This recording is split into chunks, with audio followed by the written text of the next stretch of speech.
Yeah, great having you there with us. Thank you for your company, 131873.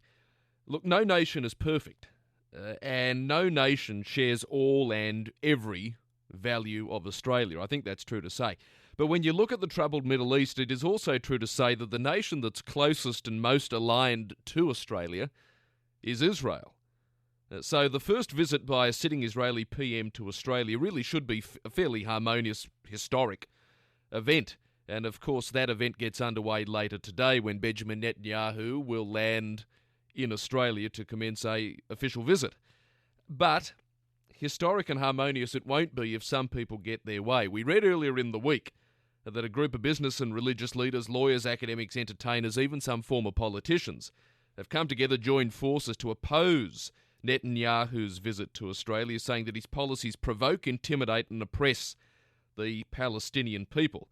I'm not sure if all of these people protested when the Chinese president came out, but we'll look at that later. They go on to say that Netanyahu's policies are, quote, inconsistent with Australian values and beliefs, and we should not welcome him here, end quote. Now, on the coalition side of the political ledger, I don't think there's too much trouble, but on the Labor side, there is a faction within Labor, certainly the left of the party, which is becoming more and more pro-Palestine, I guess at the expense of Israel. And even some former prime ministers out there now saying, you know what, we should join, I think it's nearly 140 other nations around the world and officially recognise Palestinian statehood. Now, this is going to be difficult for Bill Shorten to juggle, and he's already come out and said he's going to, tut the Israeli Prime Minister over some of the settlement policies that go on in the Middle East at the behest of the Israeli state. Well, somebody who I know is certainly in favour of the visit is the Labor member for Melbourne Ports. His name, of course, Michael Danby. He is very keen that this goes ahead, and he has been a strong supporter of Israel in the past. To his credit, he joins me on the phone. Michael, good morning. Good morning. How are you? Well, thank you. Why are there some in your party that seem so hostile to Israel? I think it's the common Western position that you get, where similar kinds of societies are more liable to criticism than the sort of horrors that sort of inhabit the world. I mean, I haven't seen Bob Carr lead a demonstration against the 500,000 people killed in Syria. I haven't seen any of the notables who were quoted protesting, as you said, to the Chinese premier about the boot on the neck of the poor 7 million Tibetans, one of the most peaceful Buddhist people in the world, who harm no one. The only action they take against the Chinese is, some of their more devoted followers of the Dalai Lama burn themselves to death to humiliate the Chinese. But, unilateral concessions by Australia or any other country demanding a Palestinian state without the Palestinians actually sitting down and negotiating a peace agreement with Israel achieves nothing, because why would any country that's a democracy like Australia, with a high court that can overrule silly laws that the Knesset passes, that has, like the Mardi Gras, the biggest gay pride parade is in Tel Aviv in the Middle East, where 150,000 Christians can gather to unveil a Christmas tree in Jaffa. These things don't happen anywhere else around the Middle East because, as we know, it's enveloped in war, in terrorism, in the most depraved sexual violence against women.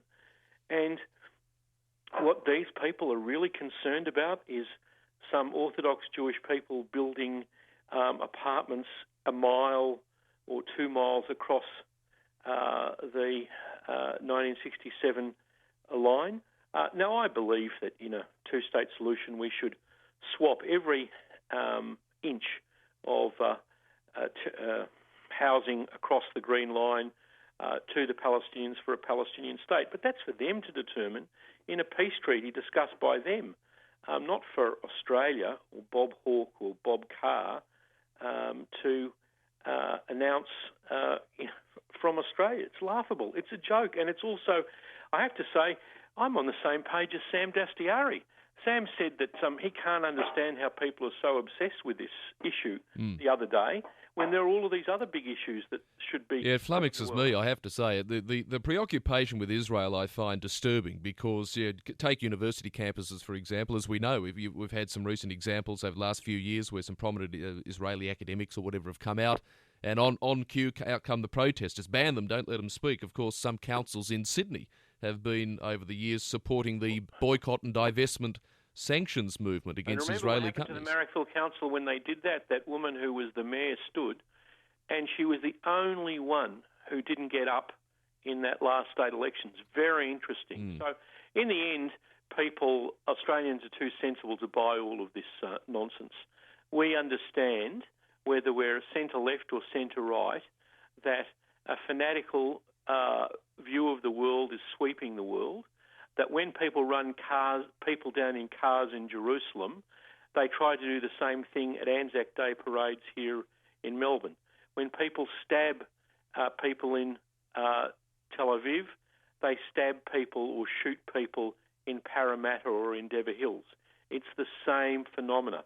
And the visit of the Israeli Prime Minister will be good in advancing the security interests of the average Australian, because they have a lot of information, the Israelis, about these extremist movements in the Middle East and the individuals.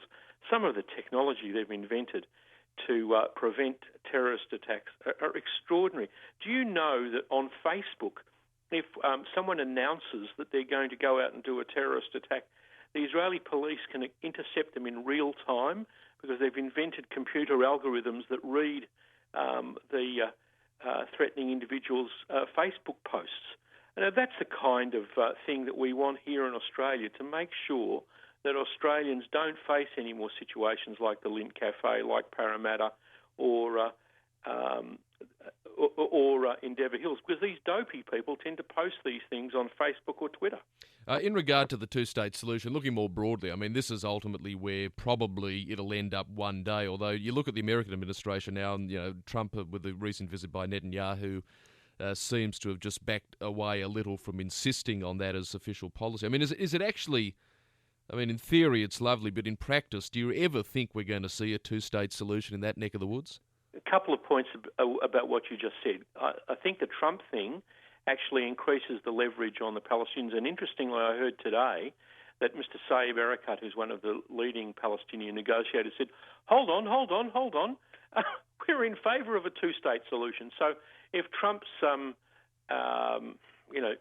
unusual comments have sort of created leverage to achieve that, that's a good thing. But the problem for the Israelis is 3 times under auspices of American presidents they've been offered a full peace deal. 3 times they've run away. And now you've got a situation where you've got Gaza run by Hamas. Hamas is officially declared by the Australian Parliament, Liberal and Labor, as a terrorist organisation. So you've got half of it run by an organisation officially declared by Australia as terrorist, and the other is run by an 82-year-old bloke, Mr. Abbas, who's 12 years into a 6-year term. I mean, they haven't had elections there for God knows how long. If Bob Carr and Gareth Evans and Bob Hawke want to do something useful, call for immediate elections in the Palestinian territories and go there as election monitors to see the election as free and fair. And so we can get someone there who can properly negotiate. Of course, they won't do that because it's easier to pontificate from Australia solutions. Certainly safer. That get no one any closer to the raw deal. But I'm a Labor person. I'm a social democrat, and places where the rule of law, where minorities are treated well, like the Christian minority in Israel, where gay people can have a parade like they do with the Mardi Gras. This is the kind of thing that left liberal people should be defending. This is the side of history that our people have traditionally been on, not with the Islamists, not with the Palestinian fanatics, not with the people who'll be demonstrating with their black flags tomorrow in Sydney. Come on, if I have to stand against all of them, I will. But of course, Bill Shorten and Penny Wong don't buy these false promises from yesterday's men. They have a much more balanced policy. Of course, we can criticise the stupid law that the Israeli Knesset passed, which basically allows them to get adverse possession of private land been abandoned for problematic 40 years. law. But Yes, you don't seize people's private property, even if it's 40 years old. And Australia has had cases where our High Court has overturned laws that the Parliament has passed too. So, they're a law-based society. They're a democracy. They'll come to a sensible decision in the end with that particular law, like Australia has in the past with some of our laws that have been overturned. Good to talk to you this morning, as always, Michael Danby. Thank you for your time. Appreciate it. Thank you for hearing me. My pleasure. Member for Melbourne Ports, Michael Danby.